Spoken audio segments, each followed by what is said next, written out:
Punjabi radio ਜੀ ਵਾਸਤੇ ਸੁਣ ਰਹੇ ਸਾਰੇ ਸਰੋਤਿਆਂ ਨੂੰ ਬਲਵਿੰਦਰ ਕੌਰ ਵੱਲੋਂ ਪਿਆਰ ਭਰੀ ਸਤਿ ਸ਼੍ਰੀ ਅਕਾਲ। ਤੇ ਜੀ ਪ੍ਰੋਗਰਾਮ ਖਬਰ ਤੇ ਨਜ਼ਰ ਪ੍ਰੋਗਰਾਮ ਦੇ ਵਿੱਚ ਸਾਡੇ ਨਾਲ ਹੋਣਗੇ ਜੀ ਮੈਂਟੂ ਗੁਰਸਰੀਆ। ਦੱਸਣਗੇ ਕਿ ਪੰਜਾਬ ਭਰ ਦੇ ਵਿੱਚ ਕੀ ਕੁਝ ਚੱਲ ਰਿਹਾ ਤੇ ਉੱਥੇ ਕਿਸ ਕਿਸ ਤਰ੍ਹਾਂ ਦੀਆਂ ਖਬਰਾਂ ਆ, ਉਹਨਾਂ ਨਾਲ ਗੱਲਬਾਤ ਕਰਾਂਗੇ। ਗੱਲਬਾਤ ਕਰਨ ਤੋਂ ਪਹਿਲਾਂ ਧੰਨਵਾਦ ਕਰਨਾ ਚਾਹੁੰਦੇ ਸਾਡੇ ਸਪਾਂਸਰ ਦਾ, ਜਿਨ੍ਹਾਂ ਨੇ ਇਸ ਪ੍ਰੋਗਰਾਮ ਨੂੰ ਸਪਾਂਸਰ ਕਰਕੇ ਆਪ ਸਭ ਤੱਕ ਪਹੁੰਚਾਇਆ ਜੀ। ਸੂਬੇਦਾਰ ਸਰਜੀਤ ਸਿੰਘ ਖੰਗੂਰਾ ਤੇ ਪਰਿਵਾਰ ਸੈਨੋਜੇ ਤੋਂ, ਖਾਲਸਾ ਇੰਸ਼ੋਰੈਂਸ ਏਜੰਸੀ ਸੈਨੋਜੇ ਤੋਂ, ਗੁਰਦੀਪ ਸਿੰਘ ਵਿਰਦੀ ਕਲੋਵਸ ਤੋਂ, ਨਵਜੋਤ ਕੌਰ ਕਲੋਟੀ ਤੇ ਪਰਿਵਾਰ ਜੁੱਬਾ ਸਿਟੀ ਤੋਂ, ਸਤਨਾਮ ਸਿੰਘ ਸ਼ੇਰਗਿੱਲ ਤੇ ਪਰਿਵਾਰ ਸਲਮਾ ਤੋਂ, ਸੁਰਿੰਦਰ ਕੌਰ ਧਾਮੀ ਤੇ ਪਰਿਵਾਰ ਸੀਰਜ ਤੋਂ, ਰਛਪਾਲ ਕੌਰ ਖੰਗੂਰਾ ਤੇ ਪਰਿਵਾਰ ਬੇਕਸਫੀਲਡ, ਬਲਦੇਵ ਸਿੰਘ ਧਾਲੀਵਾਲ ਰੀਨੋ ਤੋਂ, ਸੁਰਿੰਦਰ ਸਿੰਘ ਕਾਲੋਂ ਰੈਂਚੋ ਕਡੋਵਾ ਤੋਂ, ਕਾਬਲ ਸਿੰਘ ਬੈਂਸ ਮੋਡੈਸਟੋ ਤੋਂ, ਸੋਢੀ ਸਿੰਘ ਸੈਕਰਾਮੈਂਟੋ ਤੋਂ, ਦਲਵੀਰ ਸਿੰਘ ਗਿੱਲ ਲਾਈਵੁੱਕ ਤੋਂ। ਬਹੁਤ ਬਹੁਤ ਇਹਨਾਂ ਦੇ ਧੰਨਵਾਦੀ, ਇਹਨਾਂ ਨੇ ਇਸ ਪ੍ਰੋਗਰਾਮ ਨੂੰ ਸਪਾਂਸਰ ਕੀਤਾ ਤੇ ਆਪ ਤੱਕ ਪਹੁੰਚਾਇਆ ਜੀ। ਤੇ ਹੁਣ ਆਪਾਂ ਕਰਦੇ ਜੀ ਗੱਲਬਾਤ। ਮਿੰਟੂ ਗੁਰਸਰੀਆ ਜੀ ਸਤਿ ਸ਼੍ਰੀ ਅਕਾਲ, ਸਵਾਗਤ ਹੈ ਜੀ। ਸ਼ੁਕਰੀਆ ਜੀ, ਸਾਰਿਆਂ ਨੂੰ ਸਤਿ ਸ਼੍ਰੀ ਅਕਾਲ ਜੀ। ਤੇ ਮਿੰਟੂ ਗੁਰਸਰੀਆ ਜੀ, ਸਭ ਤੋਂ ਪਹਿਲਾਂ ਤੇ ਆਪ ਨੂੰ ਬਹੁਤ ਬਹੁਤ ਅਸੀਂ ਮੁਬਾਰਕਬਾਦ ਦਿੰਦੇ ਹਾਂ ਕਿ ਤੁਹਾਡੀ ਜਿਹੜੀ ਕਿਤਾਬ ਆ, ਆਪਣੀ ਹੀ ਜ਼ਿੰਦਗੀ ਦੇ ਉੱਤੇ ਤੁਸੀਂ ਜਿਹੜੀ ਸੱਚਾਈ ਬਿਆਨ ਕੀਤੀ ਆ, ਡਾਕੂਆਂ ਦਾ ਮੁੰਡਾ, ਤੇ ਬਹੁਤ ਇੱਕ ਨਾਮੀ ਅਖਬਾਰ ਹੈ ਜਿਹੜੀ ਇੰਡੀਆ ਦੀ ਟ੍ਰਿਬਿਊਨ, ਉਸ ਦੇ ਵਿੱਚ ਬੈਸਟ ਸੈਲਰ ਤੁਹਾਡੀ ਕਿਤਾਬ ਬਾਰੇ ਵੀ ਉਹਨੇ ਲਿਖਿਆ ਕਿ ਇਹ ਬੈਸਟ ਸੈਲਰ ਕਿਤਾਬ ਆ। ਤੇ ਤੁਸੀਂ ਜਿਸ ਤਰ੍ਹਾਂ ਜ਼ਿੰਦਗੀ ਦੇ ਵਿੱਚ ਉੱਠੇ ਆ, ਤੁਹਾਨੂੰ ਬਹੁਤ ਬਹੁਤ ਮੁਬਾਰਕ ਦਿੰਦੇ ਜੀ। ਸ਼ੁਕਰੀਆ ਜੀ, ਸਾਰਿਆਂ ਨੂੰ ਮੇਰੇ ਵੱਲੋਂ ਸ਼ੁਕਰੀਆ। ਇਹਨਾਂ ਪਿਆਰ ਸਤਿਕਾਰ ਜਿਹੜਾ ਕਿਤਾਬ ਨੂੰ ਮਿਲਿਆ ਔਰ ਮੈਨੂੰ ਮਾਣ-ਤਾਣ ਮਿਲਿਆ, ਉਹਦੇ ਲਈ ਸਾਰਿਆਂ ਦਾ ਸ਼ੁਕਰੀਆ ਜੀ। ਤੇ ਬਿਲਕੁਲ ਸਰੋਤਿਓ, ਸੋਮਵਾਰ ਰਾਤ ਨੂੰ ਆਪਾਂ ਮਿੰਟੂ ਗੁਰਸਰੀਆ ਜੀ ਦੇ ਨਾਲ ਖਬਰਾਂ ਤੋਂ ਬਾਅਦ ਸਪੈਸ਼ਲ ਗੱਲਬਾਤ ਕਰਾਂਗੇ ਕਿ ਜੋ ਕਿਤਾਬ ਦੇ ਵਿੱਚ ਇਹਨਾਂ ਨੇ ਲਿਖਿਆ ਆ ਉਹ ਸੱਚਾਈ ਆ, ਉਹਨਾਂ ਨੇ ਆਪ ਲਿਖੀ ਆ, ਉਸ ਦੀ ਗੱਲਬਾਤ ਕਰਾਂਗੇ। ਤੇ ਅੱਜ ਮਿੰਟੂ ਜੀ ਆਪਾਂ ਖਬਰਾਂ ਕਰਦੇ ਹਾਂ ਜਿਹੜੀਆਂ ਰੈਗੂਲਰ ਖਬਰਾਂ ਹੈਗੀਆਂ, ਤੇ ਪੰਜਾਬ ਦੇ ਵਿੱਚ ਗੱਲ ਕਰਦੇ ਹਾਂ ਜਿਹੜੀ ਪੋਲੀਟਿਕਸ ਚੱਲ ਰਹੀ ਆ, ਉਸ ਦੇ ਉੱਤੇ ਜਿਹੜੀ ਖਰੀਦੋ ਫਰੋਖਤ ਆ ਜਾਂ ਛਲਾਂਗਾਂ ਮਾਰਨੀਆਂ ਵਿਧਾਇਕਾਂ ਦੀਆਂ, ਕੋਈ ਇੱਧਰ ਕੋਈ ਇੱਧਰ, ਉਹ ਸ਼ੁਰੂ ਹੋ ਗਿਆ। ਹੈਰੀ ਮਾਨ ਤੇ ਦਪਿੰਦਰ ਸਿੰਘ ਦੀ ਗੱਲਬਾਤ ਕਰਦੇ ਹਾਂ ਕਿ ਉਹਨਾਂ ਨੂੰ ਹੁਣ ਅਕਾਲੀ ਦਲ ਦੇ ਵਿੱਚੋਂ ਖਾਰਜ ਕਰ ਦਿੱਤਾ ਕਿ ਉਹਨਾਂ ਦੀ ਕਨਸੋ ਆ ਕਿ ਉਹ ਪਾਰਟੀ ਚੇਂਜ ਕਰਨ ਲੱਗੇ ਆ ਜੀ। ਰਾਜ ਬਰਾੜ ਦਾ ਗਾਣਾ ਹੈ ਜੀ, ਨਿਤ ਰੰਗ ਬਦਲਦਾ ਮੇਰੇ ਜੇਠ ਦੀਆਂ ਦਸਤਾਰਾਂ ਦਾ। ਉਹੀ ਹਾਲ ਹੈ ਜੀ ਕਿ ਜਦੋਂ ਚੋਣਾਂ ਆ ਜਾਂਦੀਆਂ ਫਿਰ ਧੜਾ ਧੜ ਛੜੱਪੇ ਵੱਜਦੇ ਆ। ਕੋਈ ਕੱਛਾਂ ਚੋਂ ਨਿਕਲ ਤੁਰਦਾ, ਕੋਈ ਝੋਲੀ ਚੋਂ, ਤੇ ਕੋਈ ਮੋਢਿਆਂ ਤੋਂ ਭੱਜ ਤੁਰਦਾ। ਸਾਰੇ ਜਿਹੜੇ ਆ ਉਹ ਕੁਝ ਇਸ ਤਰ੍ਹਾਂ ਦਾ ਬਣਾ ਜਾਂਦੇ ਜਿਵੇਂ ਮਟਰ ਪਨੀਰ ਮੁੱਕਿਆ ਯਾਰਾਨਾ ਟੁੱਟਿਆ। ਉਹ ਹਾਲ ਹੋ ਜਾਂਦਾ ਕਿ ਜਦੋਂ ਉਹਨਾਂ ਨੂੰ ਦੇਖਦੇ ਆ ਕਿ ਹੁਣ ਜਿਹੜਾ ਸਾਡਾ ਹਿਸਾਬ ਕਿਤਾਬ ਇੱਥੇ ਫਿੱਟ ਨਹੀਂ ਬੈਠਦਾ, ਫਿਰ ਉਹ ਇੱਕ ਘਰ ਹੋਰ ਲੱਭ ਲੈਂਦੇ ਆ। ਜੀਤਿੰਦਰ ਸਿੰਘ ਢਿੱਲੋਂ ਤੇ ਹੈਰੀ ਮਾਨ ਨੂੰ ਖਾਰਜ ਕੀਤਾ ਆ ਅਕਾਲੀ ਦਲ ਨੇ ਆਪਣੀ ਮੈਂਬਰਸ਼ਿਪ ਤੋਂ। ਮੁੱਢਲੀ ਮੈਂਬਰਸ਼ਿਪ ਜਿਹੜੀ ਹੁੰਦੀ ਹੈ ਕਿਸੇ ਵੀ ਸਿਆਸੀ ਸੰਗਠਨ ਦੀ, ਦੋਨਾਂ ਨੂੰ ਇਸ ਕਰਕੇ ਜਿਹੜਾ ਖਾਰਜ ਕੀਤਾ ਗਿਆ ਕਿਉਂਕਿ ਦੋਵੇਂ ਜਿਹੜਾ ਕਪਤਾਨ ਹੈ, ਕਾਂਗਰਸੀ ਕਪਤਾਨ ਕੈਪਟਨ ਅਮਰਿੰਦਰ ਸਿੰਘ, ਉਹਦੇ ਜਹਾਜ਼ ਦੀਆਂ ਟਿਕਟਾਂ ਕਟਾਈ ਬੈਠੇ ਸੀ। ਦੱਸਦੇ ਆ ਕਿ ਅੱਜ ਪੂਰੀ ਸੰਭਾਵਨਾ ਕਿ ਦੋਵੇਂ ਉਸ ਜਹਾਜ਼ ਦੇ ਵਿੱਚ ਅੱਜ ਦੁਪਹਿਰੇ ਜਿਹੜੇ ਆ ਉਹ ਸਵਾਰ ਹੋ ਜਾਣਗੇ। ਇਸ ਕਰਕੇ ਅਕਾਲੀ ਦਲ ਨੇ ਸੋਚਿਆ ਕਿ ਜਿਹੜਾ ਬਚਿਆ ਖੁਚਿਆ ਨੱਕ ਉਹ ਹੀ ਬਚਾ ਲਈਏ, ਕਿਉਂਕਿ ਜੇਕਰ ਸਿੱਧੇ ਜਾਣਗੇ ਤਾਂ ਫਿਰ ਪਾਰਟੀ ਦੀ ਜ਼ਿਆਦਾ ਹੋਏਗੀ ਕਿ ਇਹਨਾਂ ਨੂੰ ਇੱਕ ਦਿਨ ਪਹਿਲਾਂ ਹੀ ਇਹ ਮੈਂਬਰਸ਼ਿਪ ਤੋਂ ਖਾਰਜ ਕਰ ਦਿੱਤਾ ਜਾਵੇ। ਥੋੜੀ ਜਿਹੀ ਸਾਖ ਹੈ ਜਿਹੜੀ ਬਚੀ ਖੁਚੀ, ਉਹਨੂੰ ਬਚਾ ਲਿਆ ਜਾਵੇ। ਪਰ ਮਸਲਾ ਇਹ ਹੈ ਜੀ ਕਿ ਜੀਤਿੰਦਰ ਸਿੰਘ ਜਿਹੜੇ ਸੀਗੇ 2012 ਦੇ ਵਿੱਚ ਟਿਕਟ ਨਾ ਮਿਲਣ ਤੋਂ ਖਫਾ ਹੋ ਕੇ ਅਕਾਲੀ ਦਲ 'ਚ ਗਏ ਸੀ। ਪਹਿਲਾਂ ਕੈਪਟਨ ਅਮਰਿੰਦਰ ਸਿੰਘ ਦੇ ਖਾਸ ਲੋਕਾਂ 'ਚੋਂ ਗਿਣੇ ਜਾਂਦੇ ਸੀਗੇ। ਜਦੋਂ ਕੁਛ ਦਿਨ ਪਹਿਲਾਂ ਇਹਨਾਂ ਦੇ ਘਰੇ ਕੋਈ ਨਿੱਜੀ ਸਮਾਗਮ ਸੀਗਾ ਤੇ ਉਹਦੇ ਵਿੱਚ ਅਕਾਲੀ ਵੀ ਆਏ, ਕਾਂਗਰਸੀ ਵੀ ਆਏ, ਤਾਂ ਜਿਹੜੇ ਪ੍ਰੇਮ ਸਿੰਘ ਚੰਦੂ ਮਾਜਰਾ ਵਰਗੇ ਸੀ ਉਹ ਦੁਸ਼ਮਣ ਪਾ ਕੇ ਲਿਫਾਫਾ ਦੇ ਕੇ ਨਾਲ ਦੀ ਨਾਲ ਤੁਰਦੇ ਬਣੇ। ਪਰ ਕੈਪਟਨ ਅਮਰਿੰਦਰ ਸਿੰਘ ਦੇ ਨਾਲ ਇਹਨਾਂ ਦੀ ਜਿਹੜੀਆਂ ਸਰਗੋਸ਼ੀਆਂ ਸੀਗੀਆਂ ਉਹ 2.5 ਘੰਟਾ ਚੱਲਦੀਆਂ ਰਹੀਆਂ। ਤਾਂ ਕਿਆਸੇ ਲੱਗ ਗਏ ਸੀਗੇ ਕਿ ਜਿਹੜਾ ਕੈਪਟਨ ਦਾ ਪੁਰਾਣਾ ਸਿਪਾ ਸਲਾਰ ਰਿਹਾ ਉਹ ਕਿਤੇ ਨਾ ਕਿਤੇ ਜਿਹੜਾ ਅਕਾਲੀ ਦਲ 'ਚ ਆਪਣੇ ਆਪ ਨੂੰ ਘੁੱਟਿਆ ਜਿਹਾ ਮਹਿਸੂਸ ਕਰਦਾ। ਇਸ ਕਰਕੇ ਹੋ ਸਕਦਾ ਕਿ ਉਹ ਦੁਬਾਰਾ ਕੈਪਟਨ ਅਮਰਿੰਦਰ ਸਿੰਘ ਦਾ ਲੜ ਫੜ ਲਵੇ। ਔਰ ਉਹੀ ਗੱਲ ਸੱਚ ਹੋਈ। ਉਸ ਤੋਂ ਬਾਅਦ ਅਕਾਲੀ ਦਲ ਨੂੰ ਜਿਹੜੀਆਂ ਕਨਸੋਆਂ ਮਿਲ ਗਈਆਂ ਕਿ ਦੀਪਿੰਦਰ ਸਿੰਘ ਜਿਹੜਾ ਆ ਉਹ ਸਾਡੀ ਛਤਰੀ ਤੋਂ ਉੱਡ ਕੇ ਦੂਜੀ ਛਤਰੀ ਤੇ ਬਹਿਣ ਨੂੰ ਤਿਆਰ ਆ। ਇਸ ਕਰਕੇ ਉਹਨਾਂ ਨੇ ਜਿਹੜੀ ਮੁੱਢਲੀ ਮੈਂਬਰਸ਼ਿਪ ਤੋਂ ਖਾਰਜ ਕਰ ਦਿੱਤਾ। ਇਹੀ ਹਾਲ ਹੈਰੀ ਮਾਨ ਦਾ ਹੈ ਜੀ। ਅਕਾਲੀ ਦਲ ਦਾ ਜਿਹੜਾ ਨੇਤਾ ਸੀਗਾ ਸਮਾਣੇ ਇਲਾਕੇ ਤੋਂ ਹੈ, ਦੀਪਿੰਦਰ ਸਿੰਘ ਪਟਿਆਲੇ ਤੋਂ ਚੋਣ ਸਰਗਰਮੀਆਂ ਕਰਦੇ ਆ, ਸਿਆਸੀ ਗਤੀਵਿਧੀਆਂ ਉੱਥੋਂ ਕਰਦੇ ਆ। ਇਹ ਸਮਾਣੇ ਤੋਂ ਨੇ, ਦੋਨੇ ਹੀ ਪਟਿਆਲੇ ਜ਼ਿਲ੍ਹੇ 'ਚ ਆ। ਹੈਰੀ ਮਾਨ ਬਾਰੇ ਵੀ ਕਿਹਾ ਜਾਂਦਾ ਕਿ ਇਹ ਵੀ ਟਿਕਟ ਲੈਣ ਦਾ ਇਛੁਕ ਆ ਔਰ ਟਿਕਟ ਲੈਣ ਦੇ ਇੱਛੁਕ ਦੀ ਜੇ ਗੱਲ ਕਰੀਏ ਤਾਂ ਕਾਂਗਰਸ ਦੇ ਵਿੱਚ ਸਮਾਣੇ ਤੋਂ ਪਹਿਲਾਂ ਹੀ 2 ਜਣੇ ਜਿਹੜੇ ਆ ਉਹ ਆਪਣੇ ਘੋੜੇ ਭਜਾਈ ਫਿਰਦੇ। ਇੱਕ ਤੇ ਬੀਬੀ ਗੁਰਸ਼ਰਨ ਕੌਰ ਰੰਧਾਵਾ ਆ ਔਰ ਦੂਜਾ ਇੱਕ ਲਾਲ ਸਿੰਘ ਜਿਹੜਾ ਇਹਨਾਂ ਦੇ ਉਪ ਪ੍ਰਧਾਨ ਹੈ ਕਾਂਗਰਸ ਦੇ, ਉਹਨਾਂ ਦਾ ਰਿਸ਼ਤੇਦਾਰ ਇੱਕ, ਉਹ ਆਪਦੀਆਂ ਵਾਗਾਂ ਜਿਹੜੀਆਂ ਉਹ ਇਸ ਮਾਮਲੇ 'ਚ ਖੁੱਲੀ ਫਿਰਦਾ। ਸੋ ਹੁਣ ਇਹਨਾਂ ਨੂੰ ਟਿਕਟ ਦੀਪਿੰਦਰ ਸਿੰਘ ਤੇ ਹੈਰੀਮਾਨ ਨੂੰ ਟਿਕਟ ਕਾਂਗਰਸ ਦਿੰਦੀ ਹੈ ਜਾਂ ਨਹੀਂ ਦਿੰਦੀ, ਇਹ ਤੇ ਸਮਾਂ ਦੱਸੇਗਾ। ਪਰ ਟਿਕਟ ਦਾ ਹੀ ਰੌਲਾ ਸੀਗਾ ਕਿ ਜਿੱਥੋਂ ਚੱਲੇ ਉੱਥੇ ਦੁਬਾਰਾ ਉਸੇ ਹੀ ਮਾਲਾ ਦੇ ਵਿੱਚ ਇਹ ਮੋਤੀ ਪਰੋਏ ਗਏ ਜਿੱਥੋਂ ਚੱਲੇ ਸੀ। ਪਰ ਰੌਲਾ ਟਿਕਟ ਦਾ ਜੀ, ਕਿ ਟਿਕਟ ਹੈ ਜਿਹੜੀ ਉਹ ਨਚਾਉਂਦੀ ਹੈ, ਜਿਵੇਂ ਕਿਸੇ ਨੂੰ ਪੈਸਾ ਨਚਾਉਂਦਾ, ਉਵੇਂ ਨੇਤਾਵਾਂ ਨੂੰ, ਰਾਜਨੇਤਾਵਾਂ ਨੂੰ ਟਿਕਟ ਨਚਾਉਂਦੀ ਹੈ। ਔਰ ਨੱਚਦੇ ਨੱਚਦੇ ਇਹ ਜਿਹੜੇ ਆ ਦਲ ਬਦਲੀ ਕਰ ਰਹੇ ਆ। ਹੁਣ ਅੱਗੇ ਜਿਵੇਂ ਹੀ ਇਹ ਸਮਾਂ ਆਏਗਾ, ਅੱਗੇ ਜਿਵੇਂ ਹੀ ਚੋਣਾਂ ਦਾ ਇਹ ਸਮਾਂ ਆਏਗਾ, ਇਹ ਦਲ ਬਦਲੀਆਂ ਜਿਹੜੀਆਂ ਉਹ ਹੋਰ ਵੀ ਵੱਡੇ ਪੱਧਰ ਤੇ ਵੇਖਣ ਨੂੰ ਮਿਲਣਗੀਆਂ। ਬਿਲਕੁਲ ਜੀ, ਭੁੱਖ ਜਿਹੜੀ ਆ ਉਹ ਕੁਰਸੀ ਤੱਕ ਆ, ਸੇਵਾ ਨਹੀਂ। ਤੇ ਅੱਗੇ ਰਵਿੰਦਰ ਸਿੰਘ ਬ੍ਰਹਮਪੁਰਾ ਨੇ ਬਿਆਨ ਦਿੱਤਾ ਕਿ ਅਕਾਲੀ ਦਲ ਇਕੱਲਿਆਂ ਹੀ ਚੋਣ ਲੜੇਗਾ। ਇਹ ਸਭ ਤੋਂ ਵੱਡੀ ਚਰਚਾ ਹੈ ਜੀ। ਅੱਜ ਜੇ ਸਿਆਸੀ ਸਰਦਲ ਤੇ ਦੇਖੀਏ ਤਾਂ ਇਹ ਬਹੁਤ ਵੱਡੀ ਚਰਚਾ ਛਿੜੀ ਹੋਈ ਆ, ਕਿਉਂਕਿ ਭਾਜਪਾ ਨੇ ਵੀ ਆਪਣੀ ਕੋਰ ਕਮੇਟੀ ਦੀ ਜਿਹੜੀ ਮੀਟਿੰਗ ਸੀ ਹਾਈ ਕਮਾਂਡ ਦੇ ਨਾਲ, ਜਿਹੜੀ ਦਿੱਲੀ ਦੇ ਵਿੱਚ ਸ਼ਨੀਵਾਰ ਹੋਈ, ਉੱਥੇ ਉਹਨਾਂ ਨੇ ਰੱਜ ਕੇ ਆਪਣੀ ਗੁੱਬ ਗੁਬਾਰ ਕੱਢੇ, ਰੱਜ ਕੇ ਭੜਾਸ ਕੱਢੀ। ਜਿਹੜੇ ਪੰਜਾਬ ਦੇ ਗਏ ਸੀਗੇ ਨੇਤਾ, ਕੋਰ ਕਮੇਟੀ ਦੇ ਮੈਂਬਰ ਹੈ ਜਿਹੜੇ, ਉਹਨਾਂ ਚੋਂ ਬਹੁਤਿਆਂ ਦਾ ਇਹੀ ਤਰਕ ਸੀਗਾ, ਇਹੀ ਦਲੀਲ ਸੀਗੀ ਕਿ ਸਾਨੂੰ ਹੁਣ ਅਕਾਲੀ ਦਲ ਦੀ ਜਿਹੜੀ ਕਰਿੰਗੜੀ ਉਹ ਛੱਡ ਦੇਣੀ ਚਾਹੀਦੀ ਹੈ, ਰਾਹ ਵੱਖ ਕਰ ਲੈਣੀ ਚਾਹੀਦੀ ਹੈ, ਕਿਉਂਕਿ ਕੱਖ ਨਹੀਂ ਜਹਾਨ ਵਿੱਚੋਂ, ਕੱਖ ਨਹੀਂ ਪਿਆਰ ਵਿੱਚੋਂ ਇਹਨਾਂ ਦੇ ਖੱਟਿਆ। ਸੋ ਇਸ ਕਰਕੇ ਅਸੀਂ ਰਾਹ ਆ ਜਿਹੜਾ ਉਹ ਵੱਖਰਾ ਅਖਤਿਆਰ ਕਰ ਲਈਏ। ਉੱਧਰ ਦੂਜੇ ਪਾਸੇ ਜਿਹੜੇ ਖਡੂਰ ਸਾਹਿਬ ਤੋਂ ਅਕਾਲੀ ਦਲ ਦੇ ਉਮੀਦਵਾਰ, ਉਹਨਾਂ ਵੱਲੋਂ ਇਹ ਕਹਿ ਦੇਣਾ, ਜਿਹੜਾ ਰਵਿੰਦਰ ਸਿੰਘ ਬ੍ਰਹਮਪੁਰਾ ਜਿਹੜਾ ਅਕਾਲੀ ਉਮੀਦਵਾਰ ਹੈ ਖਡੂਰ ਸਾਹਿਬ ਤੋਂ, ਖਡੂਰ ਸਾਹਿਬ ਚੋਣ ਤੋਂ ਜਿਹੜੀ ਲੜ ਰਿਹਾ, ਉਹਦੇ ਕਹਿੰਦੇ ਕਿ ਅਕਾਲੀ ਦਲ ਇਕੱਲਾ ਚੋਣ 'ਚ ਜਾਏਗਾ, ਔਰ ਨਾ ਸਿਰਫ ਜਾਏਗਾ ਬਲਕਿ ਜਿੱਤ ਪ੍ਰਾਪਤ ਕਰਕੇ ਆਏਗਾ। ਇਹ ਇਹਨਾਂ ਚੀਜ਼ਾਂ ਨੂੰ ਹਵਾ ਦੇ ਰਿਹਾ, ਜੋ ਟੱਕੀ ਰਿੱਧੀ ਜਾ ਰਹੀ ਸੀਗੀ, ਉਸ ਚੀਜ਼ ਨੂੰ ਹਵਾ ਦੇ ਰਿਹਾ ਕਿ ਹੋ ਸਕਦਾ ਹੈ ਕਿ ਜਿਹੜੀਆਂ ਛੋਟੀਆਂ ਛੋਟੀਆਂ ਤਰੇੜਾਂ ਸੀ ਵੱਡਾ ਖੱਪਾ ਬਣ ਕੇ ਇਹ ਜਿਹੜਾ ਪਤੀ ਪਤਨੀ ਵਾਲਾ ਰਿਸ਼ਤਾ ਹੈ ਇਹਨੂੰ ਤਲਾਕ ਤੱਕ ਲੈ ਜਾਣ। ਕਿਉਂਕਿ ਦੇਖਿਆ ਆਮ ਤੌਰ ਤੇ ਕਿ ਸੁਖਬੀਰ ਸਿੰਘ ਬਾਦਲ ਤੇ ਗਾਏ ਬਗਾਏ ਗੁੱਸਾ ਰਾਜੀ ਹੁੰਦਾ ਹੀ ਰਹਿੰਦਾ ਹੈ ਭਾਜਪਾ ਦੇ ਨਾਲ।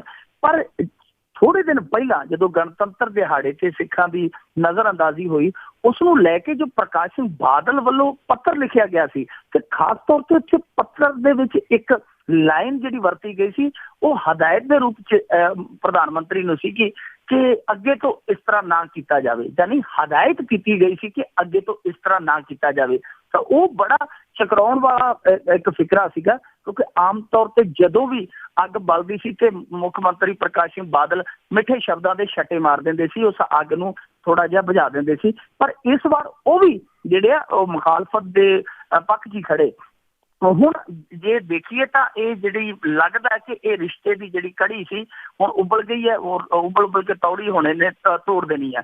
ਸੋ ਲੱਗਦਾ ਹੈ ਕਿ ਭਾਜਪਾ ਤੇ ਅਕਾਲੀ ਦਲ ਜਿਹੜਾ ਆ ਹੋ ਸਕਦਾ ਹੈ ਵੱਖੋ ਵੱਖ ਹੋਣ, ਉਹ ਇਹ ਵੀ ਸਕਦਾ ਹੈ ਕਿ ਇੱਕ ਵਾਰੀ ਵੱਖੋ ਵੱਖ ਹੋ ਜਾਣ, ਚੋਣ ਤੋਂ ਬਾਅਦ ਜੇ ਕੋਈ 19-21 ਹੁੰਦੀ ਹੈ ਤੇ ਦੋਵੇਂ ਰਲ ਕੇ ਫਿਰ ਸੱਤਾ 'ਚ ਆ ਜਾਣ, ਇਹ ਵੀ ਹੋ ਸਕਦਾ। ਪਰ ਜੇਕਰ ਭਾਜਪਾ ਗੱਠਜੋੜ ਤੋਂ ਭੱਜਦੀ ਹੈ ਤਾਂ ਲੋਕ ਸ਼ਾਇਦ ਮਾਫ ਨਹੀਂ ਕਰਨਗੇ, ਕਿਉਂਕਿ ਜੋ ਵੀ ਪੰਜਾਬ ਦਾ ਹਸ਼ਰ ਹੋਇਆ, ਜੋ ਵੀ ਪੰਜਾਬ ਦਾ ਹਾਲ ਹੋਇਆ, ਉਹਦੇ ਚੋਂ ਅੱਧੇ ਜ਼ਿੰਮੇਵਾਰ ਇਹ ਵੀ ਨੇ। ਬਿਲਕੁਲ ਜੀ, ਸਰਕਾਰ ਇਕੱਠਿਆਂ ਦੀ ਆ, ਪਤੀ ਪਤਨੀ ਦਾ ਰਿਸ਼ਤਾ ਆ, ਪਤਾ ਨਹੀਂ ਕੀ ਰਿਸ਼ਤੇ ਇਹਨਾਂ ਨੇ ਬਣਾ ਰੱਖੇ ਸੀਗੇ। ਤੇ ਅੱਗੇ ਆਪਾਂ ਪੰਜਾਬ ਦੀ ਗੱਲ ਕਰੀਏ, ਪੰਜਾਬ ਨੂੰ ਅੱਜ ਤੱਕ ਕੇਂਦਰ ਤੋਂ ਕੀ ਕੁਛ ਮਿਲਿਆ, ਜੋ ਇਹਨਾਂ ਦੇ ਕਿਸ ਤਰ੍ਹਾਂ ਬਿਆਨ ਆਉਂਦੇ ਸੀ, ਮਤਰੇਈ ਮਾਂ ਵਾਲਾ ਹੁਣ ਸਕੀ ਮਾਂ ਆ, ਪਰ ਹੁਣ ਫਿਰ ਦੁਬਾਰਾ ਪੰਜਾਬ ਨੇ ਕੇਂਦਰ ਕੋਲੋਂ 15,000 ਕਰੋੜ ਰੁਪਏ ਦਾ ਵਿਸ਼ੇਸ਼ ਵਿੱਤੀ ਪੈਕੇਜ ਮੰਗਿਆ। ਇਹ ਰਾਹਤ ਪੈਕੇਜ ਹੈ ਜਿਹੜਾ ਪਰਮਿੰਦਰ ਸਿੰਘ ਢੀਂਡਸਾ ਨੇ ਮੰਗਿਆ, ਉਹਦੇ 'ਚ ਉਹਨੇ ਤਰਕ ਬੜੇ ਜਿਹੜੇ ਆ ਵਡਮੁੱਲੇ ਦਿੱਤੇ ਆ, ਬੜੇ ਅਹਿਮ ਤਰਕ ਦਿੱਤੇ ਆ ਕਿ ਜਿੱਦਾਂ ਇੱਕ ਤੇ ਅਸੀਂ ਜਿਹੜੀ ਫੂਡ ਸਿਕਿਉਰਿਟੀ ਸੀਗੀ ਉਹਨੂੰ ਬਰਾਬਰ ਰੱਖਦੇ ਅਸੀਂ ਕੁਦਰਤੀ ਸੋਮੇ ਜਿਵੇਂ ਸਾਡਾ ਪਾਣੀ ਤੇ ਉਪਜਾਊ ਜ਼ਮੀਨ ਉਹਨੂੰ ਨੁਕਸਾਨਦਾਇਕ ਕਰ ਬੈਠੇ ਆ। ਦੂਜਾ ਉਹਨਾਂ ਨੇ ਕਿਹਾ ਕਿ ਜਿਹੜੇ ਗੁਆਂਢੀ ਰਾਜ ਆ ਉਹਨਾਂ ਦੇ ਵਿੱਚ ਰਾਇਤਾਂ ਜ਼ਿਆਦੀਆਂ ਦਿੱਤੇ ਜਾਣ ਕਾਰਨ ਸਾਡੀ ਇੰਡਸਟਰੀ ਹੈ ਜਿਹੜੀ ਉਹਦੇ 274 ਯੂਨਿਟ ਹੈ ਜਿਹੜੇ ਉਹ ਪਲਾਇਨ ਕਰ ਗਏ, ਹਿਜਰਤ ਕਰ ਗਏ ਸਾਡੇ ਸੂਬੇ 'ਚ, ਉਹ ਵੀ ਸਾਨੂੰ ਬੜਾ ਵੱਡਾ ਘਾਟਾ ਪਿਆ।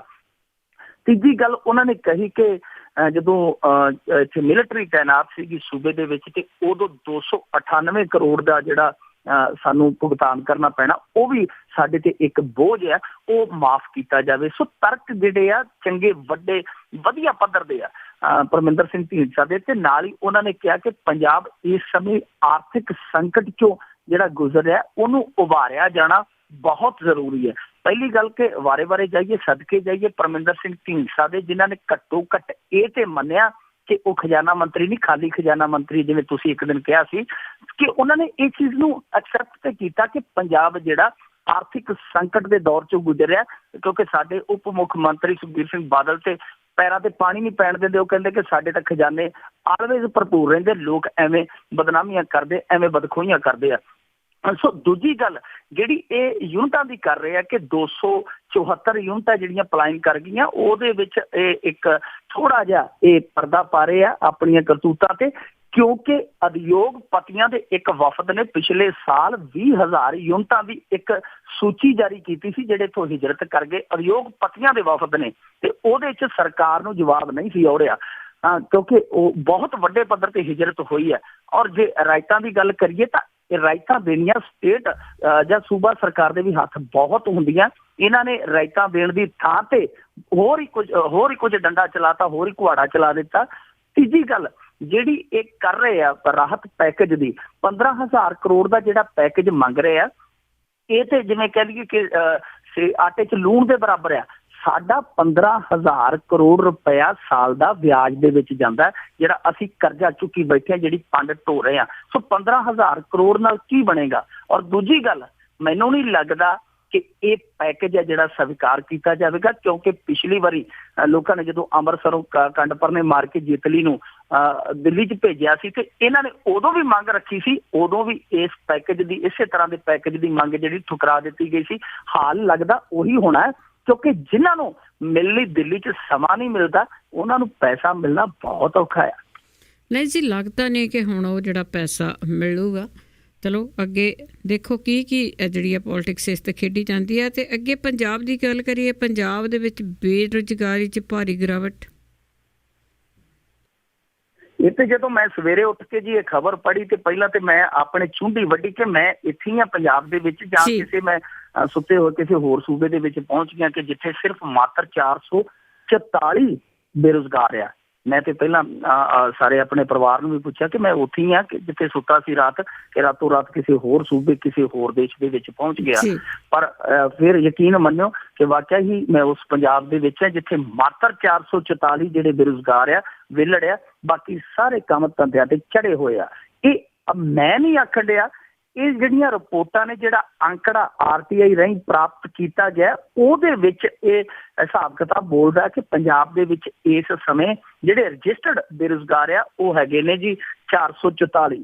ਹੁਣ 444 ਬੇਰੁਜ਼ਗਾਰਾਂ ਵਾਲਾ ਜਿਹੜਾ ਇਹ ਇੱਕ ਤਰ੍ਹਾਂ ਨਾਲ ਕਹਿ ਲਈਏ ਕਿ ਬੜਾ ਜੁਮਲਾ ਬੜਾ ਵਧੀਆ ਲੱਗਦਾ ਫਿਕਰਾ ਕਿ 444 ਹੀ ਸਾਡੇ ਵਿਹਲੇ ਆ, ਪਰ ਹਕੀਕਤ ਜਿਹੜੀ ਉਹ ਬੜੀ ਤਲਖ ਆ। ਤੁਹਾਨੂੰ ਵੀ ਪਤਾ ਕਿ ਜਿਹੜੇ, ਹਾਲਾਂਕਿ ਸਰਵੇ ਨਹੀਂ ਹੋਇਆ ਕੋਈ ਅੱਜ ਤੱਕ, ਕੋਈ ਪ੍ਰਮਾਣਸ਼ੁਦਾ ਜਿਹੜਾ ਸਰਵੇ ਨਹੀਂ ਹੋਇਆ ਇਸ ਮਾਮਲੇ ਦੇ ਵਿੱਚ, ਪਰ ਜੇ ਮਾਰਾਂ ਦੀ ਮੰਨੀਏ ਤਾਂ ਉਹ ਕਹਿੰਦੇ ਨੇ ਕਿ 25 ਤੋਂ 40 ਲੱਖ ਪੰਜਾਬੀ ਹੈ ਜਿਹੜਾ ਪੰਜਾਬ ਦੇ ਵਿੱਚ ਵਿਹਲੜਿਆ।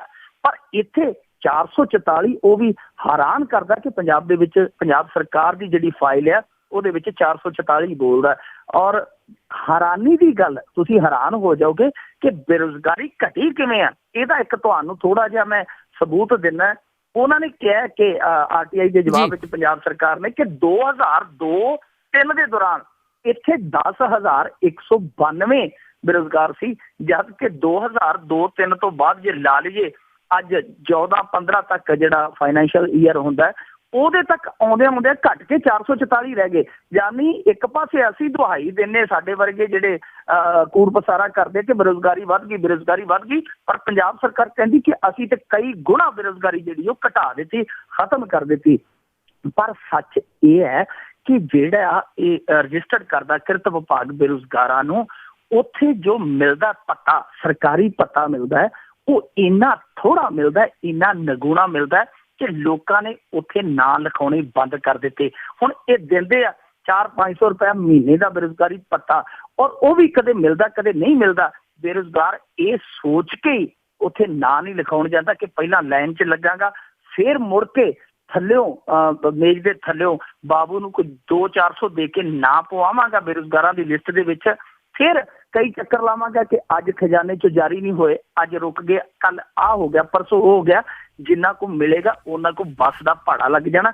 ਇਸ ਕਰਕੇ ਲੋਕ ਹੁਣ ਉੱਥੇ ਨਾ ਹੀ ਨਹੀਂ ਲਿਖਾਉਂਦੇ, ਕਿਉਂਕਿ ਇਹਨਾਂ ਨੇ ਵਾਅਦਾ ਕੀਤਾ ਸੀਗਾ ਆਪਣੇ ਚੋਣ ਮੈਨੀਫੈਸਟੋ 'ਚ ਕਿ ਅਸੀਂ ਬੇਰੁਜ਼ਗਾਰੀ ਭੱਤਾ ਵਧਾਵਾਂਗੇ, ਪਰ ਉਹ ਵਾਅਦਾ ਜਿਹੜਾ ਹਾਲੇ ਤੱਕ ਵਫਾ ਨਹੀਂ ਹੋਇਆ। ਸੋ ਇਹੀ ਕਾਰਨ ਹੈ ਕਿ ਬੇਰੁਜ਼ਗਾਰੀ ਘਟ ਗਈ।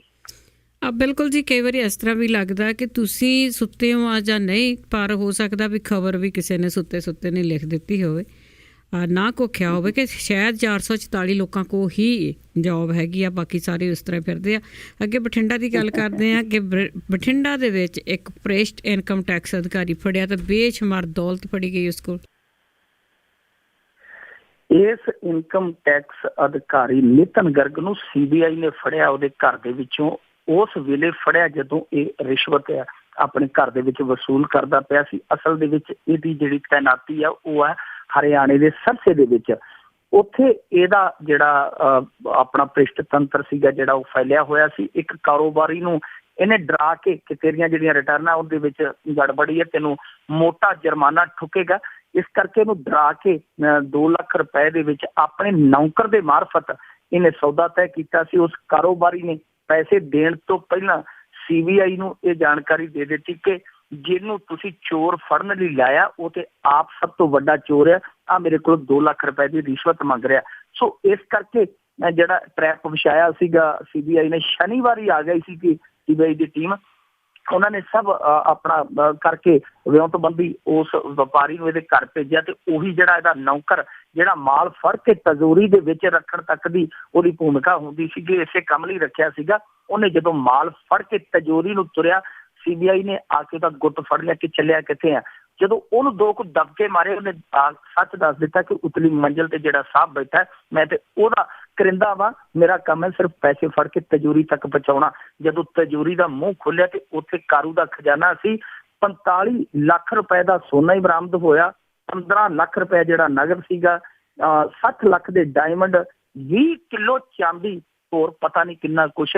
ਪਰ ਇਸ ਬੰਦੇ ਨੇ ਰੱਜ ਕੇ ਚਾਂਦੀ ਕੁੱਟੀ ਹੈ। ਜੋ ਸੋਨਾ ਚਾਂਦੀ ਇਹਦੇ ਕੋਲੋਂ ਮਿਲਿਆ ਉਹਨੂੰ ਵੇਖੀਏ ਤੇ ਦੂਜੇ ਪਾਸੇ ਇਹਦੇ ਬਾਰੇ ਇਹ ਵੀ ਦੱਸਿਆ ਜਾਂਦਾ ਕਿ ਇਹ ਅਧਿਕਾਰੀ ਹੈ ਜਿਹੜਾ ਅਕਾਲੀ ਦਲ ਦੇ ਇੱਕ ਨੇਤਾ ਦੇ ਨਾਲ ਰਲ ਕੇ ਬਠਿੰਡਾ ਦੇ ਵਿੱਚ ਪ੍ਰਾਪਰਟੀ ਦਾ ਵੀ ਕੰਮ ਕਰਦਾ ਸੀ। ਉਹਦੇ 'ਚ ਵੀ ਇਹਨੇ ਪਰਦੇ ਦੇ ਪਿੱਛੋਂ ਕਾਫੀ ਪੈਸਾ ਜਿਹੜਾ ਇਨਵੈਸਟ ਕੀਤਾ ਹੈ। ਸੋ ਇਹੋ ਜਿਹੇ ਚੋਰਾਂ ਨੂੰ ਜੇ ਚੋਰ ਫੜਨ ਤੇ ਲਾਇਆ ਹੋਇਆ ਇਸ ਮੁਲਕ ਦੇ ਵਿੱਚ, ਤੁਸੀਂ ਆਪ ਹੀ ਹਿਸਾਬ ਲਾ ਲਓ ਕਿ ਫਿਰ ਉਹ ਇਨਕਮ ਟੈਕਸ ਕਿਹੋ ਜਿਹਾ ਅੱਗੇ ਖਜ਼ਾਨੇ 'ਚ ਜਮ੍ਹਾਂ ਕਰਵਾਉਂਦੇ ਹੋਣੇ ਆ। ਪਰ ਇਹ ਚੋਰ ਹੈ ਜਿਹੜੇ ਜਿਨ੍ਹਾਂ ਨੇ ਚੋਰ ਫੜਨ ਲਈ ਨੌਕਰੀ ਕੀਤੀ ਹੁੰਦੀ ਹੈ, ਉਹ ਚੋਰ ਬਣਦੇ ਆ। ਇਹ ਬਣਦੇ ਇਸੇ ਕਰਕੇ ਕਿ ਸਾਡੇ ਇਸ ਸਿਸਟਮ ਦੇ ਵਿੱਚ ਇਹਨਾਂ ਚੋਰਾਂ ਲਈ ਮਿਸਾਲੀ ਸਜ਼ਾ ਦੇਣ ਦਾ ਕੋਈ ਪ੍ਰਬੰਧ ਨਹੀਂ। ਰਵੀ ਸਿੱਧੂ ਨੂੰ ਏਡੇ ਵੱਡੇ ਘੁਟਾਲੇ ਲਈ ਜਿਹੜੀ ਸਜ਼ਾ ਹੋਈ ਹੈ ਉਹਦੇ ਚੋਂ ਅੱਧੀ ਪਚੱਧੀ ਉਹ ਪਹਿਲਾਂ ਹੀ ਕੱਟ ਗਿਆ। ਜਿਹੜੀ ਹੋਈ ਵੀ ਉਹ 12-13 ਸਾਲ ਕੇਸ ਚੱਲਣ ਤੋਂ ਬਾਅਦ ਹੋਈ। ਇਸੇ ਤਰ੍ਹਾਂ ਦਾ ਹਾਲ ਇਹਨਾਂ ਕੇਸਾਂ ਦੇ ਵਿੱਚ ਹੁੰਦਾ। ਭਾਵੇਂ CBI ਰਜਿਸਟਰ ਕਰਦੀ ਹੈ, ਇਹ ਜਿਹੜੇ ਚੋਰ ਹੁੰਦੇ ਆ ਬਾਅਦ ਦੇ ਵਿੱਚ ਜ਼ਮਾਨਤ ਲੈ ਕੇ ਉੱਤੋਂ ਥੱਲੇ ਕਰਕੇ ਗਵਾਹ ਨੂੰ ਜਾਂ ਜੁਡੀਸ਼ਰੀ ਨੂੰ ਆਪਣਾ ਕਰਕੇ ਪ੍ਰਬੰਧ, ਤੇ ਫਿਰ ਉਸੇ ਕੁਰਸੀ ਤੇ ਜਾ ਕੇ ਉਹੀ ਤੂਤਨੀ ਦੇ ਰਾਗ ਵਜਾਉਣ ਲਈ ਜਾ ਬੈਠਦੇ ਆ। ਸੋ ਇਹੋ ਜਿਹੇ ਚੋਰਾਂ ਨੂੰ ਮਿਸਾਲੀ ਸਜ਼ਾ ਦੇਣ ਦੀ ਲੋੜ ਹੈ ਤਾਂ ਕਿ ਚੋਰਾਂ ਨੂੰ ਥੋੜੇ ਜਿਹੇ ਕੰਨ ਹੋਣ।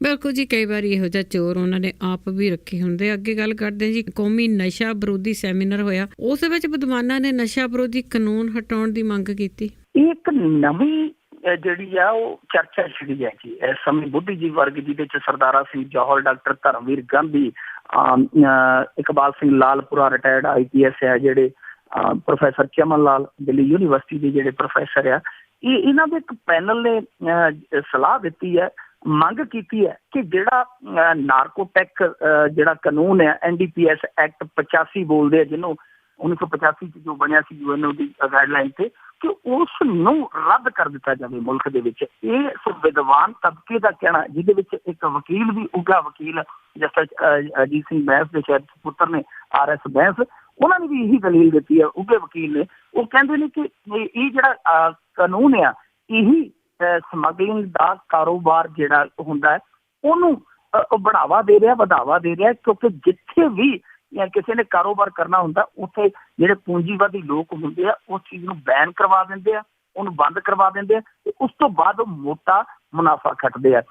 ਹੁਣ ਵੈਸੇ ਇਸ ਤਰ੍ਹਾਂ ਦੀ ਜਿਹੜੇ ਤਰਕ ਦਲੀਲ ਆ ਉਹ ਬੇਸ਼ੱਕ ਆਲੋਚਨਾ ਦੇ ਨਿਸ਼ਾਨੇ ਤੇ ਜ਼ਰੂਰ ਆਏਗੀ। ਕੁਛ ਲੋਕ ਆਲੋਚਨਾ ਕਰਨਗੇ ਕਿ ਇਹ ਕਿਸ ਤਰ੍ਹਾਂ ਹੋ ਸਕਦਾ ਕਿ ਅਸੀਂ ਸਖਤਾਈ ਹਟਾ ਦਈਏ, ਅਸੀਂ ਲੀਗਲਾਈਜ਼ ਕਰ ਦਈਏ, ਜਾਂ ਅਸੀਂ ਇਹੋ ਜਿਹੇ ਕਾਨੂੰਨ ਨਰਮ ਕਿਉਂ ਬਣਾ ਦਈਏ ਕਿ ਨਸ਼ਾ ਜਿਹੜਾ ਵੇਚਣ ਵਾਲੇ ਉਹਨਾਂ ਨੂੰ ਸਜ਼ਾ ਹੀ ਜਿਹੜੀ ਹੈ ਬਹੁਤ ਘੱਟ ਹੋਵੇ। ਸੋ ਇੱਥੇ ਜਿਹੜੀ ਦਲੀਲ ਹੈ ਉਹ ਇਸ ਕਰਕੇ ਇਹਨਾਂ ਦੀ ਤਾਕਤਵਰ ਹੈ ਕਿਉਂਕਿ ਖਾਸ ਤੌਰ ਤੇ ਜੇ ਪੰਜਾਬ ਦੇ ਵਿੱਚ ਵੇਖੀਏ ਤਾਂ NDPS ਐਕਟ ਹੈ ਜਿਹੜਾ ਉਹ ਸਮਗਲਰਾਂ ਦੇ ਘਰਾਂ ਤੱਕ ਤੇ ਪਹੁੰਚਦਾ ਹੀ ਨਹੀਂ, ਉਹਨਾਂ ਦੀਆਂ ਬਰੂਹਾਂ ਤੋਂ ਖਾ ਪੀ ਕੇ ਤੇ ਉਹ ਪੁੱਠਾ ਹੀ ਮੁੜ ਆਉਂਦਾ ਹੈ।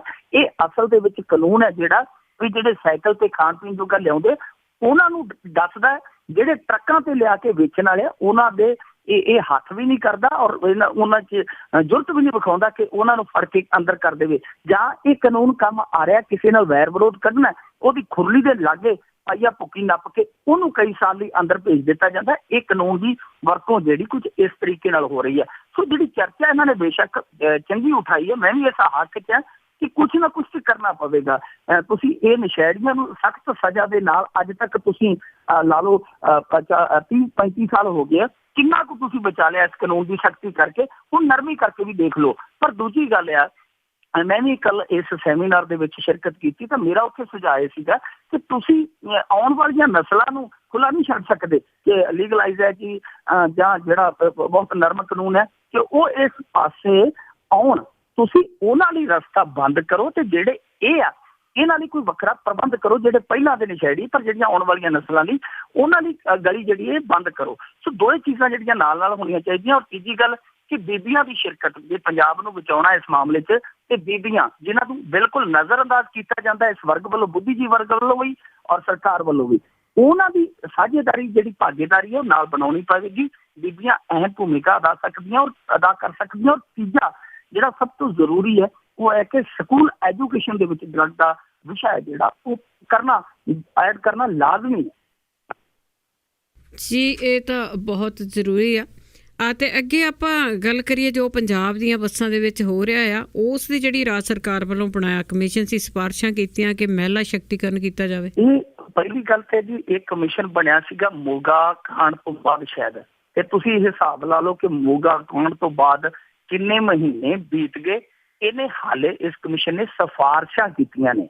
ਸਿਫਾਰਸ਼ਾਂ ਲਾਗੂ ਕਦੋਂ ਹੋਣਗੀਆਂ, ਲਾਗੂ ਕਿਹੜੀ ਸਦੀ 'ਚ ਹੋਣਗੀਆਂ, ਤੁਸੀਂ ਆਪ ਹੀ ਅੰਦਾਜ਼ਾ ਲਾ ਲਓ। ਸਿਫਾਰਸ਼ਾਂ ਕਰਨ ਦੇ ਵਿੱਚ ਕਮਿਸ਼ਨ ਨੇ ਇੰਨਾ ਸਮਾਂ ਲਾ ਦਿੱਤਾ।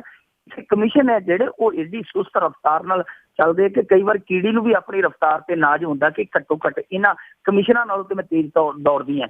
ਸੋ ਇਸ ਕਮਿਸ਼ਨ ਨੇ ਜੋ ਕੀਤੀਆਂ ਸਿਫਾਰਸ਼ਾਂ ਉਹ ਇਹ ਕਿ ਪੀੜਤ ਜਿਹੜੀ ਆ ਸੌਖ ਮੁਤਾਬਕ ਥਾਣੇ ਵਿੱਚ ਕੇਸ ਦਰਜ ਕਰਵਾ ਸਕੇ। ਮੰਨ ਲਓ ਕੋਈ ਬੱਸ ਦੇ ਵਿੱਚ ਕੋਈ ਛੇੜਖਾਨੀ ਹੁੰਦੀ ਹੈ ਜਾਂ ਇਸ ਤਰ੍ਹਾਂ ਦੀ, ਤਾਂ ਉਸ ਘਟਨਾ ਵਾਲੀ ਜਗ੍ਹਾ ਤੇ ਨਾਲ ਸੰਬੰਧਿਤ ਜਿਹੜਾ ਥਾਣਾ ਜ਼ਰੂਰੀ ਨਹੀਂ ਕਿ ਉਹਦੇ 'ਚ ਜਿੱਥੇ ਉਹਨੂੰ ਸੌਖ ਲੱਗਦੀ ਉੱਥੇ ਜਾ ਕੇ ਕਰਵਾ ਲਵੇ। ਦੂਜਾ ਕਿ ਔਰਤਾਂ ਲਈ ਸਿਰਫ ਔਰਤਾਂ ਲਈ ਅੱਡ ਬੱਸਾਂ ਚਲਾਈਆਂ ਜਾਣ। ਤੀਜੀ ਕਿ ਪਹਿਲੀਆਂ 9 ਸੀਟਾਂ ਔਰਤਾਂ ਲਈ ਰਾਖਵੀਆਂ ਕੀਤੀਆਂ ਜਾਣ। ਬੱਸ ਸਟਾਫ ਹੈ ਜਿਹੜਾ ਵਰਦੀਧਾਰੀ ਹੋਵੇ ਤੇ ਨਾਮ ਦਾ ਬੈਜ ਲੱਗਿਆ ਹੋਵੇ। ਮਹਿਲਾ ਹੈਲਪਲਾਈਨ ਨੰਬਰ ਹੈ ਜਿਹੜਾ ਉਹ 1091 ਹੈ ਜਿਹੜਾ ਉਹ ਵੱਡੇ ਅੱਖਰਾਂ 'ਚ ਲਿਖਿਆ ਹੋਵੇ। ਸੀਟਾਂ ਤੇ ਐਮਰਜੈਂਸੀ ਬਟਨ ਲਾਏ ਜਾਣ। ਬੱਸਾਂ ਵਿੱਚ ਸ਼ਿਕਾਇਤ ਬਕਸੇ ਲਾਏ ਜਾਣ। ਅਸ਼ਲੀਲ ਗੀਤ ਨਾ ਵੱਜਣ ਤੇ ਫਿਲਮਾਂ ਨਾ ਵਿਖਾਈਆਂ ਜਾਣ। ਇਸ ਜਿਹੜੇ ਕਮਿਸ਼ਨ ਨੇ ਸਿਫਾਰਸ਼ਾਂ ਕੀਤੀਆਂ ਹੈ ਚੰਗੀਆਂ ਨੇ ਸਿਫਾਰਸ਼ਾਂ ਕੁਛ, ਪਰ ਇਹ ਸਿਫਾਰਸ਼ਾਂ ਤੇ ਤਕਰੀਬਨ ਅੱਧੀਆਂ ਤੇ ਪਹਿਲਾਂ ਹੀ ਲਾਗੂ ਦੇ ਸ਼ਰਤਾਂ ਦੇ ਵਿੱਚ ਜਿਹੜਾ ਟਰਾਂਸਪੋਰਟ ਐਕਟ ਹੈ ਉਹਦੇ ਵਿੱਚ ਕੋਈ ਇੱਦਾਂ ਦੀਆਂ ਹੈ ਨੇ। ਪਰ ਜਿੱਦਾਂ ਹੁਣ ਕਹਿ ਲਈਏ ਵਰਦੀਧਾਰੀ ਹੋਣੇ ਚਾਹੀਦੇ, ਬੈਜ ਲੱਗਿਆ ਹੋਣਾ ਚਾਹੀਦਾ ਹੈ, ਇਹ ਸਭ ਕੁਝ ਸ਼ਿਕਾਇਤ ਬਕਸੇ ਇਹ ਸਭ ਕੁਝ ਆਲਰੇਡੀ ਹੈ। ਔਰ ਜੇਕਰ ਸਿਫਾਰਸ਼ਾਂ ਜਿਹੜੀਆਂ ਹੋਈਆਂ ਵੀ ਨੇ ਉਹ ਸਿਫਾਰਸ਼ਾਂ ਲਾਗੂ ਕਦੋਂ ਹੁੰਦੀਆਂ ਇਹ ਵੀ ਸਵਾਲ ਹੈ। ਤੇ ਦੂਜੀ ਗੱਲ ਜਿਹੜਾ ਸਭ ਤੋਂ ਮਹੱਤਵਪੂਰਨ ਸਵਾਲ ਹੈ ਕਿ ਜਨਤਕ ਜਿਹੜੀਆਂ ਬੱਸਾਂ ਉਹਦੇ ਵਿੱਚ ਤੇ ਪਹਿਲਾਂ ਹੀ ਜਿਹੜਾ ਉਹਨਾਂ ਦੇ ਵਾਜੇ ਵੱਜੇ ਪਏ ਆ, ਰੋਡਵੇਜ਼ ਆ ਜਾਂ ਪੈਪਸੂ PRTC ਹੈ, ਸਾਰਿਆਂ ਦੇ ਜਿਹੜੇ ਉਹ ਟਮਟਮੇ ਖਿਲਰੇ ਪਏ ਆ। ਉੱਥੇ ਜੇ ਦੇਖੀਏ ਸਰਕਾਰੀ ਬੱਸਾਂ 'ਚ ਤੇ ਇਸ ਤਰ੍ਹਾਂ ਦੀਆਂ ਘਟਨਾਵਾਂ ਵੀ ਬਹੁਤ ਘੱਟ ਸਾਹਮਣੇ ਆਉਂਦੀਆਂ ਕਿਉਂਕਿ ਰੋਡਵੇਜ਼ ਦਾ ਜਿਹੜਾ ਸਟਾਫ ਹੈ ਥੋੜ੍ਹਾ ਜਿਹਾ ਬੇਸ਼ੱਕ ਕਰਖਤ ਹੈ ਬੋਲਣ ਦੇ ਵਿੱਚ, ਉਹਨਾਂ ਦੇ ਕਲਕਲਾਮੀ ਹੈ, ਪਰ ਸਵਾਰੀਆਂ ਦੇ ਮਾਮਲੇ 'ਚ ਉਹ ਬਹੁਤ ਜ਼ਿਆਦਾ ਸੰਜੀਦਾ ਹੁੰਦੇ ਆ। ਇਹ ਗੱਲ ਤਾਂ ਉਹਨਾਂ ਦੇ ਹੱਕ 'ਚ ਜਾਂਦੀ ਹੈ। ਔਰ ਦੂਜੀ ਗੱਲ ਜੇ ਕਮਿਸ਼ਨ ਨੇ ਸਿਫਾਰਸ਼ਾਂ ਕੀਤੀਆਂ ਜੇ ਲਾਗੂ ਕਰਦੀ ਹੈ ਸਰਕਾਰ, ਹਾਈਕੋਰਟ ਪਹਿਲੀ ਗੱਲ ਮੈਨੂੰ ਨਹੀਂ ਪਤਾ ਕਰੂਗੇ ਜੇ ਨਹੀਂ ਕਰੂਗੇ, ਪਰ ਜੇ ਕਰਦੀ ਹੈ ਤਾਂ ਕੀ ਇਹ ਸਿਫਾਰਸ਼ਾਂ ਜਿਹੜੀਆਂ ਉਹ ਬਾਦਲਾਂ ਦੀਆਂ ਬੱਸਾਂ ਤੇ ਜਾਂ ਜਿਹੜੇ ਹੋਰ ਨੇਤਾ ਆ ਉਹਨਾਂ ਦੀਆਂ ਟਰਾਂਸਪੋਰਟਾਂ ਤੇ ਲਾਗੂ ਨਹੀਂ ਹੋਣੀਆਂ ਚਾਹੀਦੀਆਂ ਜਿੱਥੇ ਸਭ ਤੋਂ ਜ਼ਿਆਦਾ ਗੰਦ ਪੈ ਰਿਹਾ?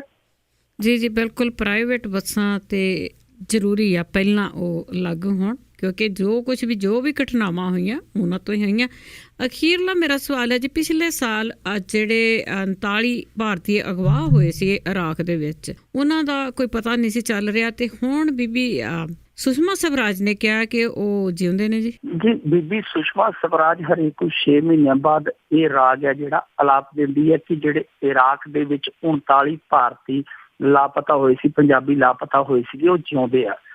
ਹਰਜੀਤ ਮਸੀਹ ਨੇ ਜਦੋਂ ਆ ਕੇ ਦਾਅਵਾ ਕੀਤਾ ਸੀਗਾ ਕਿ ਮੈਂ ਚਸ਼ਮਦੀਦ ਦਾ ਉਸ ਘਟਨਾ ਦਾ ਕਿ ਉਹ ਜਿਹੜੇ ਮੇਰੇ ਸਾਥੀ ਸੀਗੇ ਮਾਰ ਦਿੱਤੇ ਗਏ, ਮੈਂ ਭੱਜ ਕੇ ਜਾਨ ਬਚਾਈ, ਤਾਂ ਉਸ ਹਰਜੀਤ ਮਸੀਹ ਨੂੰ ਬਹੁਤ ਪ੍ਰੈਸ਼ਰ ਕੀਤਾ ਗਿਆ। ਵਿਦੇਸ਼ ਮੰਤਰਾਲੇ ਵੱਲੋਂ ਵੀ ਉਹਦੇ ਦਾਅਵੇ ਨੂੰ ਠੁਕਰਾ ਦਿੱਤਾ ਗਿਆ ਸੀਗਾ। ਹਰਜੀਤ ਮਸੀਹ ਉਸ ਤੋਂ ਬਾਅਦ ਕਿੱਥੇ ਚਲਾ ਗਿਆ, ਕਿਉਂ ਉਹ ਚੁੱਪ ਕਰਕੇ ਬਹਿ ਗਿਆ? ਉਹ ਆਪਣੇ ਆਪ ਦੇ ਵਿੱਚ ਸਵਾਲ ਜਿਹੜੇ ਆ ਸੁਲਝਦੇ ਹੀ ਰਹਿ ਗਏ।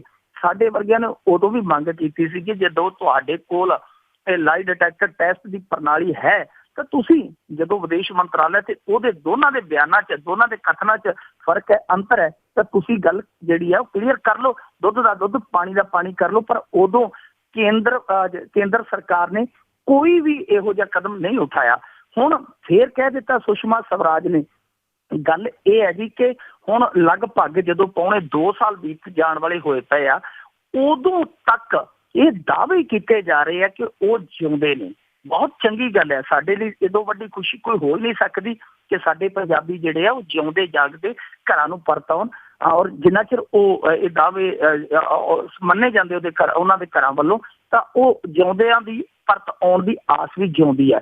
ਪਰ ਸਵਾਲ ਇਹ ਪੈਦਾ ਹੁੰਦਾ ਕਿ ਇਸ ਲਾਪਤਾ ਹੋਏ ਪੰਜਾਬੀਆਂ ਦੇ ਘਟਨਾਕ੍ਰਮ ਤੋਂ ਬਾਅਦ ਕੇਰਲ ਦੀਆਂ ਨਰਸਾਂ ਜਿਹੜੀਆਂ ਉਹ ਅਗਵਾ ਹੋਈਆਂ, ਉਹਨਾਂ ਨੂੰ ਕੁਝ ਘੰਟਿਆਂ ਬਾਅਦ ਛਡਾ ਲਿਆ ਗਿਆ ਸੀ, 44 ਨਰਸਾਂ ਨੂੰ। ਉਸ ਤੋਂ ਬਾਅਦ ਇੱਕ ਹੋਰ ਮੁਲਕ 'ਚ, ਖਾੜੀ ਮੁਲਕ 'ਚ ਸੰਕਟ ਹੋਇਆ ਇਸ ਤਰ੍ਹਾਂ ਦਾ, ਤਾਂ ਉੱਥੋਂ 2400 ਇੰਡੀਅਨ ਸੀਗਾ ਜਿਹੜਾ ਉਹ ਬਚਾ ਕੇ ਲੈ ਆਂਦਾ ਗਿਆ। ਸੋ ਇਹ ਪੰਜਾਬੀ ਜੇਕਰ ਅੱਜ ਤੱਕ ਜਿਉਂਦੇ ਨੇ, ਪੌਣੇ 2 ਸਾਲਾਂ 'ਚ ਵਿਦੇਸ਼ ਮੰਤਰਾਲੇ ਨੇ ਉਹਨਾਂ ਲਈ ਕੀਤਾ ਕੀ, ਇਹ ਤੇ ਦੱਸਣ ਕਿ ਪੌਣੇ 2 ਸਾਲਾਂ 'ਚ ਉਹ ਹੈ ਕਿੱਥੇ ਨੇ, ਕਿਹਦੇ ਕਬਜ਼ੇ 'ਚ ਨੇ, ਔਰ ਕੋਸ਼ਿਸ਼ਾਂ ਜਿਹੜੀਆਂ ਕਿਸ ਪੱਧਰ ਤੇ ਪਹੁੰਚੀਆਂ ਨੇ। ਕੋਈ ਉਹਨਾਂ ਦੀ ਫੋਟੋ, ਕੋਈ ਘੱਟੋ ਘੱਟ ਫੋਨ ਤੇ ਘਰਦਿਆਂ ਨਾਲ ਗੱਲ ਤੇ ਕਰਵਾ ਦੇਣ ਜੇ ਜਿਉਂਦੇ ਹੋਣ ਦਾ ਦਾਅਵਾ ਕਰਦੇ ਆ ਤਾਂ। ਜੀ ਬਿਲਕੁਲ ਸਹੀ ਗੱਲ ਆ ਕਿ ਉਹਨਾਂ ਦੀ ਉਗ ਸੁਗ ਤੇ ਕੋਈ ਨਹੀਂ ਹੈਗੀ, ਪਰ ਇਹਨਾਂ ਨੇ ਵੀ ਆਪਣਾ ਕੰਮ ਬਿਆਨਾਂ ਤੱਕ ਰੱਖਿਆ ਹੋਇਆ। ਬਹੁਤ ਬਹੁਤ ਧੰਨਵਾਦ ਮਿੰਟੂ ਗੁਰਸਰੀਆ ਜੀ। ਸ਼ੁਕਰੀਆ। ਤੇ ਜਿਸ ਤਰ੍ਹਾਂ ਤੇ ਸਰ ਮਿੰਟੂ ਗੁਰਸਰੀਆ ਜੀ, ਜੋ ਖਬਰਾਂ ਹੁੰਦੀਆਂ ਨੇ ਪੰਜਾਬ ਦੇ ਵਿੱਚ ਜਾਂ ਭਾਰਤ ਦੇ ਵਿੱਚ, ਉਸ ਦੀ ਆਪਾਂ ਗੱਲਬਾਤ ਕਰਦੇ ਹਾਂ। ਹੁਣ ਬਲਵਿੰਦਰ ਕੌਰ ਵੱਲੋਂ ਵੀ ਅਗਲੇ ਬੁਲਟਨ ਤੱਕ ਪਿਆਰ ਭਰੀ ਸਤਿ ਸ੍ਰੀ ਅਕਾਲ।